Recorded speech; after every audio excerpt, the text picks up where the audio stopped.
till I can't no more. I got the horses in the back. Horse stock is attacked. In the coming week, the World Health Organization Executive Board convenes. Afghanistan tries to forge a peace deal amid a surge in violence. And China holds its annual session of the National People's Congress. It's May 21st, 2020, in time for The World Next Week.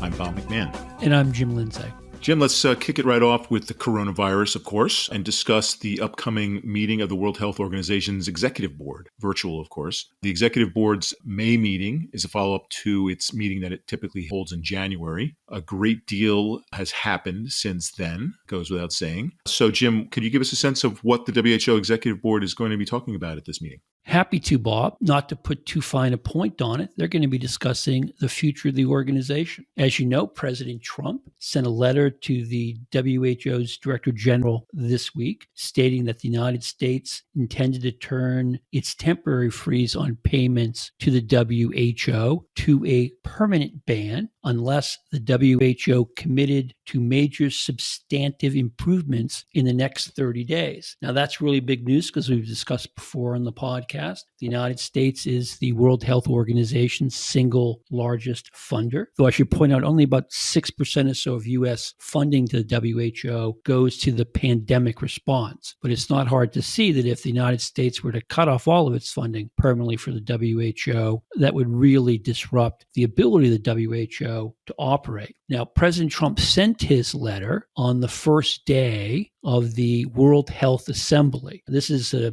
big meeting that was done virtually, typically held in Geneva, Switzerland, in which delegations from all the WHO member states convene. Now, I'll note that President Trump had the opportunity to address the World Health Assembly, chose not to. Notable, however, that Chinese President Xi Jinping did the opposite. He gave an address to the WHO in which he said that China planned to offer more than $2 billion over the next 2 years to the World Health Organization to help it combat COVID-19. Those remarks, I think, were very well received by people. Now, we can get into questions as to whether or not the Chinese are going to make good on their pledge and also their reasons for doing so. In many ways, it is to buy some goodwill because China obviously has come under fierce criticism around the world for its handling, or should I say mishandling, of the coronavirus. Well, and they face questioning at WHO too about the ability of them to open up for some sort of investigation, looking back at what happened, right? Oh, they did. And at the end of the day, the WHO produced a unanimous resolution. That should tell you something right there, Bob, backing global cooperation to combat COVID-19 and an investigation into the world's response. Now, it was unanimously approved. You have the United States and China both signing off on it. That tells you that the resolution was fairly vague. And I'll note that if you look at the text of the resolution, what it says is that there will be a stepwise process of impartial, independent, and comprehensive evaluation at the earliest moment with the purpose to review experience gained and lessons learned. And the Chinese, of course, interpret this as saying that any inquiry should wait until the virus has been contained, which means they're probably never going to get around to it. But the big challenge, of course, going back to the WHO Executive Board meeting, is they're going to have to figure out how do they respond to President Trump's letter. And again, the reality with international organizations, multilateral organizations, is that these organizations can't do any more than what their members want them to do.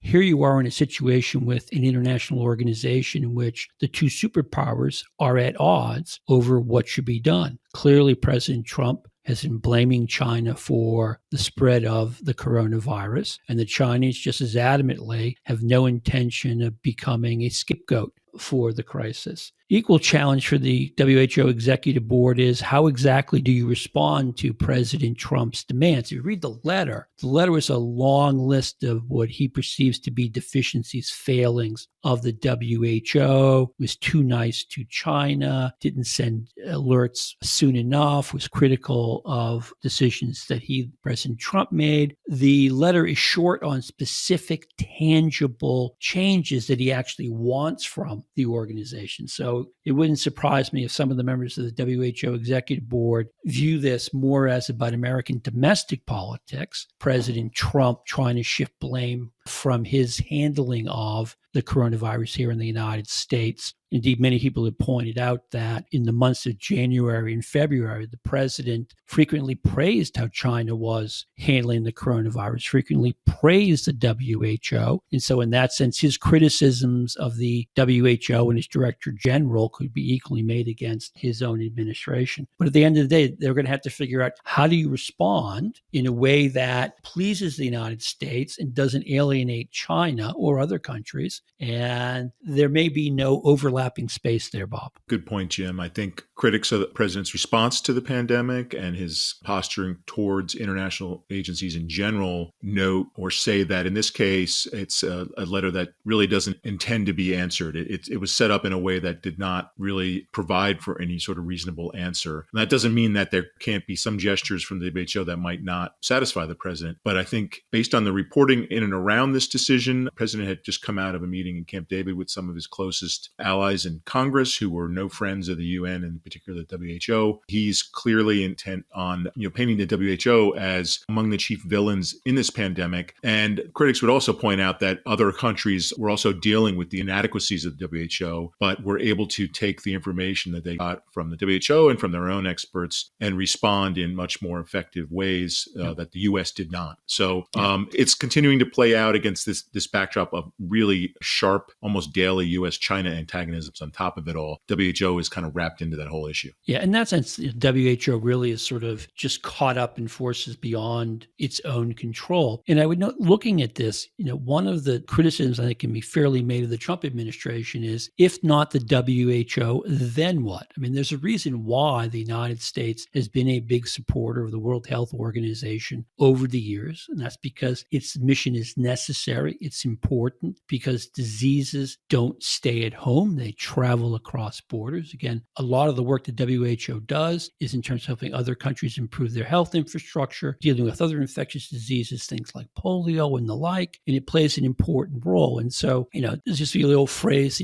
mend it, don't end it. In this case, the administration seems more about ending it, and it's not clear what would go in its place. Now, the broader context here is the Trump administration, President Trump in particular, has long been hostile, as you noted, to international organizations. He thinks they're designed to short the United States in some way. They don't work in our interest. He's left a fair number of international organizations and agreements. And just as we were sitting down to do this podcast, I saw a news flash that the United States is now leaving the Open Skies Treaty with Russia that allowed both sides to overfly each other's territory in terms of helping to enforce, verify compliance with a variety of agreements. So you sort of have domestic politics here in the United States mixed with an antagonism or a hostility toward international organizations. The real question becomes, okay, what then? What are you going to do in place of this? And I think that's the big question mark in the Trump strategy that the administration has not answered.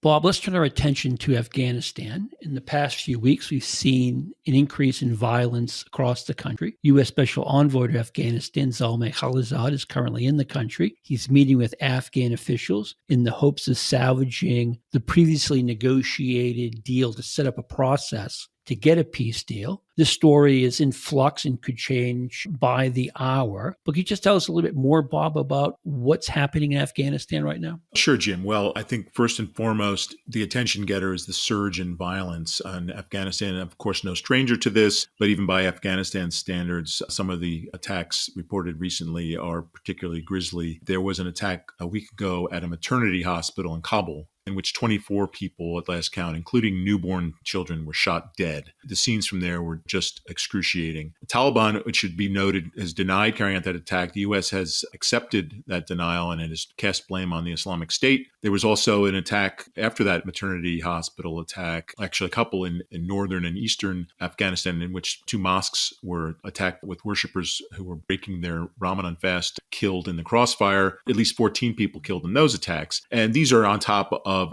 a surge in which many people, most of them civilians, have been killed since that February peace deal signed by the United States and the Taliban. Now, that deal, Jim, was supposed to be followed by, in short order, in March actually, by serious talks between the Taliban and Afghan officials. That has always been seen as one of the more difficult aspects of these talks because Taliban has not acknowledged Afghan as legitimate partners in negotiations, compounded by the fact that the Afghan side, the Afghan civilian government, was at loggerheads between the president, Ashraf Ghani, and the chief executive, Abdullah, who were contesting elections held last fall. They have just finally reached an agreement in which Ghani is going to be recognized as president. Abdullah will have sway over at least half a dozen cabinet departments. And that was in some part, I think, prompted by U.S. threats and warnings and pressure, including the removal of $1 billion in aid to get the Afghans to find common cause so that they can then go ahead and engage the Taliban in talks. Now, the Afghan officials are blaming the Taliban for the surge in violence, for a number of attacks as well. And so it still seems kind of like a very murky path, let's say, Jim, even though Mr. Khalilzad was just in the country, was said to have pressed the leadership to move forward. He had just spoken with the Taliban leadership as well in Doha, senior Taliban leadership. He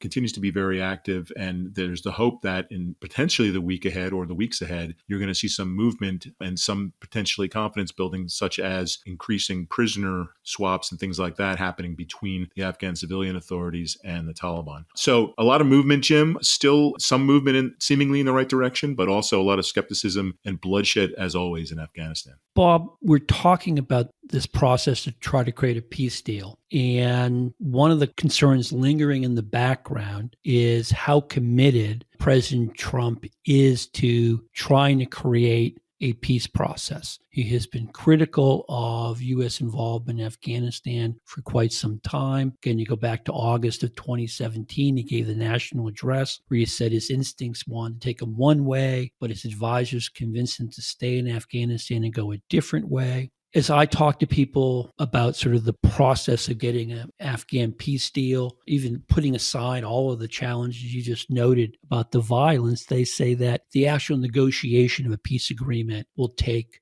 months, probably more years. Do we have a sense that this administration has the kind of patience to make that happen? Or do we run the risk in 2 or 3 months from now, we simply get a tweet saying the United States is leaving Afghanistan? Because again, for this administration, I think like for a lot of presidential administrations, foreign policy isn't in its own little box. It's also tied to domestic politics. We're in an election year. The president ran saying he wanted to get out of these commitments, but we're still there. Jim, you raised a lot of good points. I think, we can start with the president, who's been very clear since he was running for president that he would like to wrap up the Afghan campaign. He had some recent comments in the past week or so. He continued to cite his frustration with the U.S. military campaign in Afghanistan. I think it was in response to a Wall Street Journal editorial where he continued to refer to it as sort of this police action where the U.S. was put in the position of being sort of policing this intractable conflict. He said, for the most part, during its almost 19 years in the country, it's not been, quote unquote, fighting to win. And he said he was going to fight to win back in August of That's 2017, right. But that's not what we're doing. That's not what we're doing. There are a number of parallels it's worth pointing out, Jim, to the situation involving U.S. forces in Syria, which I think it was a tweet that sort of set things in motion there as well in terms of following a conversation with the Turkish president. In that case, President Trump decided to move forces, a much smaller group of forces, by the way, the low thousands, away from northern Syria where Turkish forces were. And in the process, coming as news, among other things, to our Kurdish allies in the region, moved U.S. forces away, created a great deal of disarray. Syria continues to be sort of chaotic, especially that part of Syria. And U.S. forces do remain a much smaller unit, but forces do remain, some of them said to be, quote unquote, guarding oil fields and so forth, but kind of a murky U.S. mandate to keep forces in Syria to some extent, and maybe some of them continuing to keep an eye out for ISIS or resurgence of ISIS there. You can imagine in Afghanistan, there are 12,000 or so U.S. forces there. About half of them are supposed to be drawing down within a 4 or so month period since the February deal. There are multiple signs that the U.S. is going to go ahead with that drawdown and then ultimately a complete drawdown as part of it on its own timetable. One could also imagine, with concern about Taliban,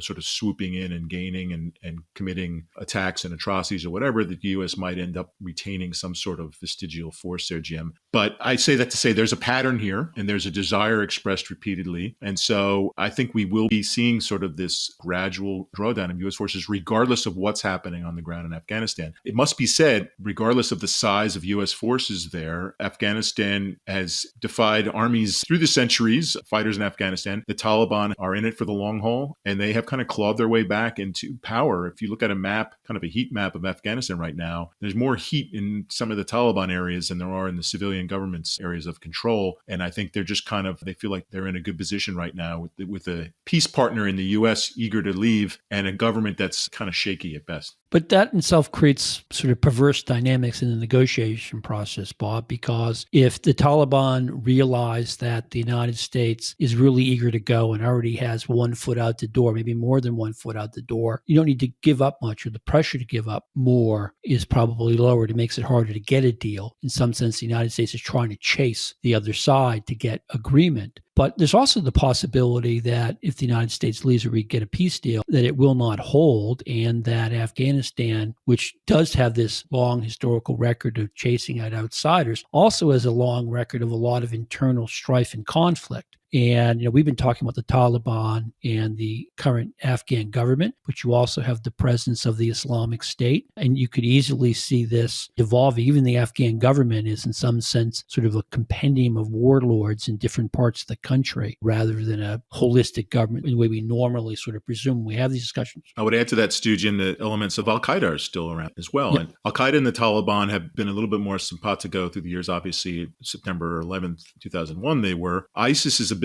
more of a murky area, but there are multiple reports saying that they are growing in strength in the eastern part of Afghanistan. So it is an absolute mess. And you've had a number of U.S. officials through the years, including the Trump administration, saying, they would only favor conditions-based withdrawal. But now it's just, I think withdrawal is sort of looking sort of inexorable.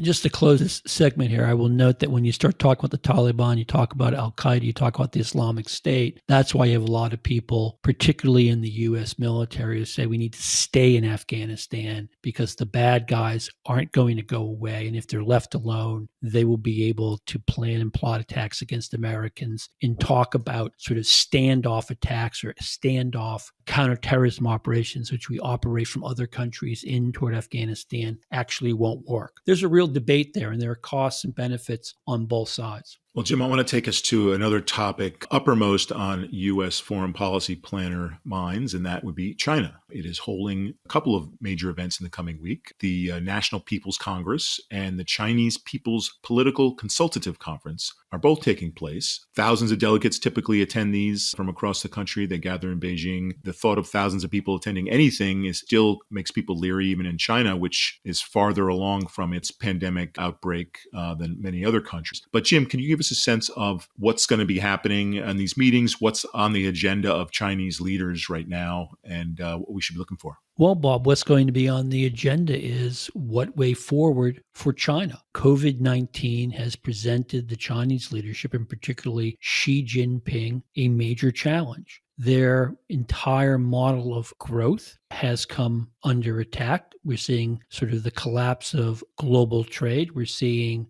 the global economy slow down. China has had to dig into its reserves to stimulate its economy. It is probably going to retreat a bit on its Belt and Road Initiative. And that presents real problems for Xi Jinping. As we discussed many times in this podcast, Xi Jinping has consolidated power in a way that no Chinese leader since Mao Zedong has done. But if you have more power, you have more responsibility. So I think what people are going to be looking for coming out of this meeting, out of the People's Congress, as well as out of the People's Political Consultative Congress, is what does Xi set forth as the way China is going to go?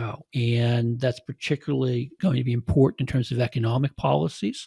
How is he going to readjust China's economic plan to handle or to generate new sources of growth? And also on foreign policy, that is, does China up the talk of nationalism, leaning a little bit more forwardly into China's global ambitions and criticism of other countries? There's been a lot of talk about China's wolf warrior diplomacy in recent months, as China has been very aggressive in going after and criticizing foreign governments that are critical of China. I think many people regard this wolf warrior diplomacy as being counterproductive, hurting China's own interests. But for China, it plays into strong nationalist sentiments in a sense that China has long had. That it was a great power that was carved up and maltreated by other countries. So do we still see that same sort of tone coming out of the meeting? And again, the bigger backdrop is the whole issue of U.S.-China tensions, which aren't merely about economics or about trade, but in good part are about economics and trade. So are we going to see President Xi holding out, let's say, an olive branch, talking about ways to work with the United States, which he may not do directly, but talk about in terms of, for example, China's plans for its high-tech sector? This is portrayed as a zero-sum contest or something else. So I think that's what we're really sort of trying to figure out what's going to come out. I will just note going into this meeting that, again, just as we sat down, news bulletins were hitting my email inbox saying that the Chinese have now imposed a new national security law for Hong Kong, which is essentially going to allow Beijing, whenever it wants, to impose its will on the people of Hong Kong. So that may be the first signal of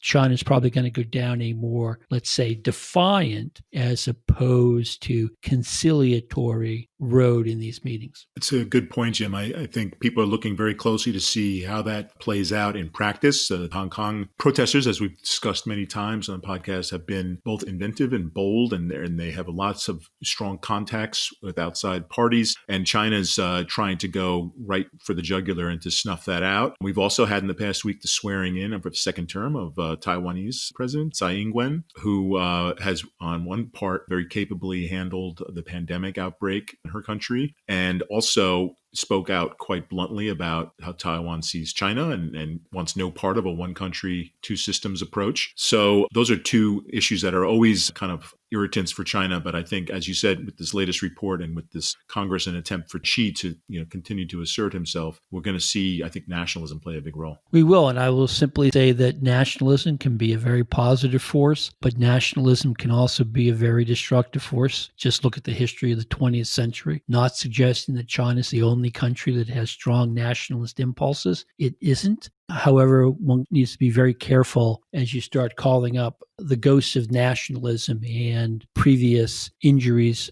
done to a country. I think sort of, again, going forward is this broader issue of whether or not the United States and China can find a way to both compete and to cooperate. I think if we start heading back toward a relationship that is fundamentally competitive, both countries will be worse off for it, as well as a lot of other countries. Again, this is a different relationship than, let's say, the United States-Soviet superpower relationship or rivalry in the, Cold War, where you had countries that were military opposites or opponents, but had almost no economic interaction or connection. China's integrated into the global economy. We're integrated in the global economy. It'd be pretty bumpy to do that disentangling or decoupling, but it's also likely to leave both countries and a lot of other countries much worse off.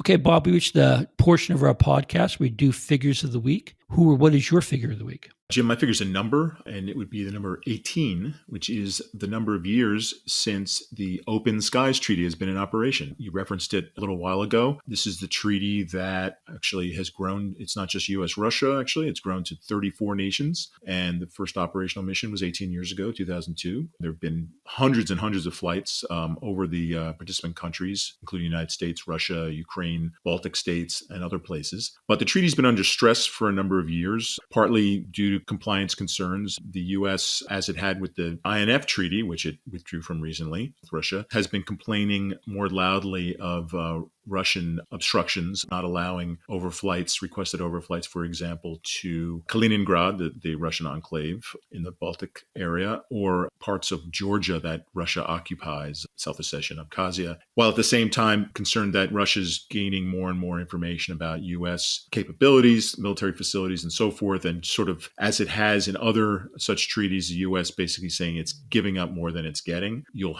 certainly have a number of people who are adherents of the treaty, proponents of it in the U.S. saying, on balance, it has been a win for the U.S., a transparency, but also a confidence-building measure between the U.S. and Russia, who remain the largest nuclear powers on the planet, with the potential to cause a great deal of destruction would they go down a darker path. So we'll see some more. The reports just came through on this. I'm not exactly sure when it would take effect. I think there's got to be an oversight or review period of several months and so forth. But we'll see what happens. I would say one final thing, Jim, which is I mentioned the other nations in the treaty. This certainly is not going to sit well with, I think, U.S. allies and NATO, who also came to see the treaty as a document that provided some sense, again, of confidence, of transparency, of what Russia, the big concern on their borders, is doing. And the U.S. leaving it like this against their concerns does not sit well. Well, I'd be curious, Bob, as we sort of see how this all unfolded, to what extent the Trump administration consulted with or informed U.S. allies. I think a pretty standard complaint from America's allies over the course of the Trump administration is that they're often not consulted. They're just informed of decisions that greatly affect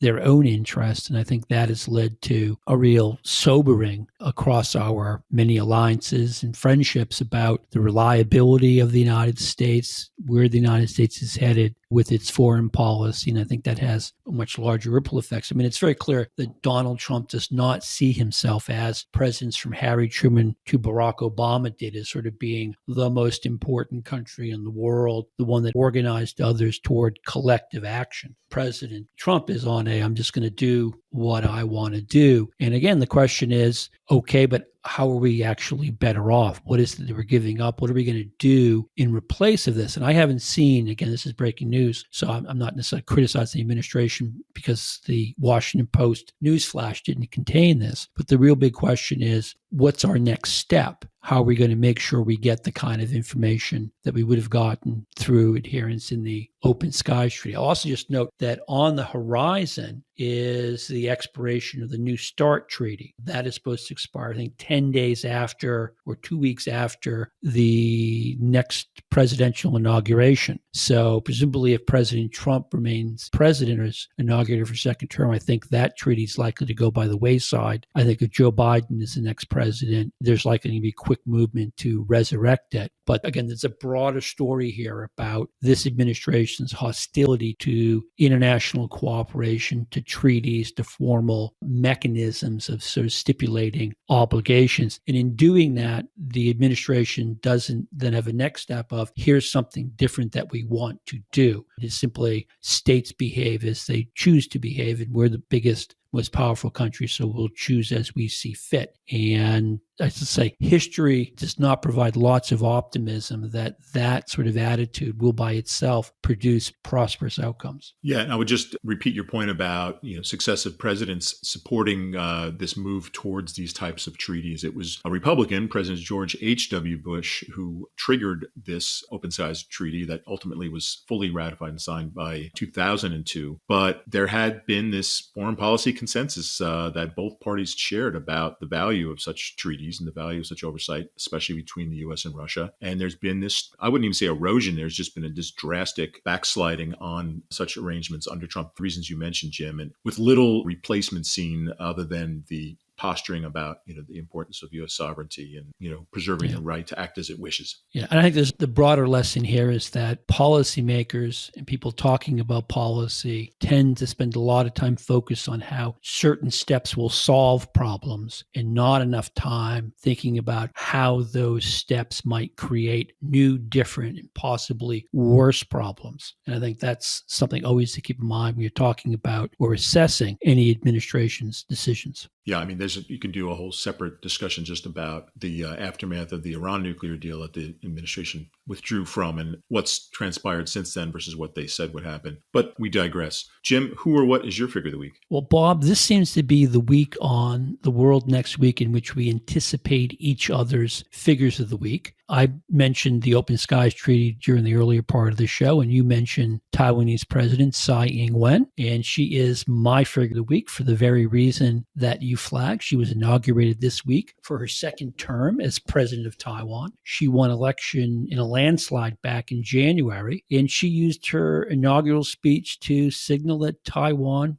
won't back down in the face of Chinese coercion, and that she intends to go forward with her plans to find ways to lessen Taiwan's economic dependence on the mainland. As you mentioned, she once again rejected China's claim that Taiwan is Chinese territory. She said she's still willing to work with Beijing on a variety of issues, but we all know that those terms are unacceptable to Beijing because Beijing regards Taiwan as Chinese territory and as, to borrow the favorite phrase in the Chinese press, a core interest. Now, Ms. Tsai, President Tsai, has been very active trying to raise Taiwan's international presence. One selling point she's gotten over the last couple of weeks, as you pointed out, is the island's great success in battling the coronavirus. It's a country of 24 million people. It has fewer than 500 cases and just 7 deaths. Now, again, this is a country that has extensive travel going back and forth between Taiwan and China, yet it still managed to prevent the virus from taking hold. That said, Taiwan remains a country that is sort of on the outside looking in the international arena. Taiwan was not invited, for example, to join the WHO's World Health Assembly meetings this week, despite the fact that it's had great success in dealing with the coronavirus. Again, all this takes place against this broader backdrop of growing U.S. hostility toward China, not just inside the Trump administration, but outside of it. And I will note, and this is something worth paying attention to, Secretary of State Mike Pompeo and Deputy National Security Advisor Matt Pottinger both sent very rare high-level messages to Tsai congratulating her on her inauguration. Now, typically, that would be seen as an ordinary event with any other country. But remember, the United States doesn't recognize Taiwan as a country. It's governed by a separate set of rules embodied in the so-called Taiwan Relations Act, because the United States accepts the idea that there is one China. So as the United States takes steps like this, it obviously alienates and annoys Beijing. Beijing fired back, talking about how inappropriate the communications were. To some extent, this is the diplomatic equivalent of jawing the referees or the opposing players, trash talk, I guess, in sports. But it also has broader potential. The real question is, where is the U.S.-China relationship headed? Because the talk coming out of Washington and the talk coming out of Beijing is a lot less conciliatory than it was even 6 months ago. And some of this harsh rhetoric may be difficult to rein in. Yeah, I would say even in addition to talk, Jim, the actions from Washington, both messages and actions involving the U.S. vis-a-vis Taiwan are worth noting. I think there was a recent arms deal that was announced, like an additional one. There have been ongoing U.S. arms deals with Taiwan that are covered under the Taiwan Relations Act that you mentioned, Jim. But there was some additional deal recently reached. There was been some talk of Taiwan setting up some big factories in the U.S. Now, some of that talk we've heard before, and it didn't really amount to much, but there seemed to be a little bit more seriousness of purpose regarding this latest round as the U.S. eyes its global supply chain and dependence on mainland China and so forth. That becomes interesting and more intriguing as well. It is. And again, the talk that you're hearing more and more in the United States, and I think you can see some of it in China as well, is that we're entering a new Cold War. I don't know if that's a particularly appropriate label given the differences we already talked about between sort of the U.S.-Soviet rivalry and the situation we find ourselves in today. But clearly tensions are rising. Right now, we don't see effort in either country to try to ratchet that back. And even where you've had some success, let's go back and talk about President Trump's phase 1 trade deal. It's not clear how long that trade deal is for the world. I mean, partly the challenge of China trying to fulfill its obligations under the treaty, just given how much sort of markets have changed in the light of the coronavirus pandemic. But there's also going to be the real issues about the interest in both sides in trying to make those deals really work. The harsher rhetoric coming out of Beijing clearly creates pressures, political pressures, maybe even opportunities for Xi to take harsher rhetorical steps and maybe actual policy steps toward the United States. Again, we've seen this past with rivalries. Tensions can flare up and then they calm down, but sometimes those tensions can go from sort of rhetorical jousting, sort of trash talk of diplomacy where you're trying to gain an edge, to sort of touching off other events that have real substantive consequences. Well, that's our look at the world next week. Here's some other stories to keep an eye on. Thailand hits the 6th anniversary of its military coup, and Memorial Day is commemorated in the United States. Please subscribe to The World Next Week on Apple Podcasts, Spotify, wherever you get your podcasts. And leave us a review while you're at it. They help us get noticed and improve the show. Please note that opinions expressed in The World Next Week are solely those of the host or our guest, not CFR, which takes no institutional positions on matters of policy. Today's program is produced by Zoe Collis with senior producer Jeremy Shirley. Special thanks to Anna Shortridge for her assistance. This week, our recording engineer was Zoe Collis. Our theme music is provided by Miguel Herrero and licensed under Creative Commons. This is Jim Lindsay saying goodbye. And this is Bob McMahon saying so long and be healthy.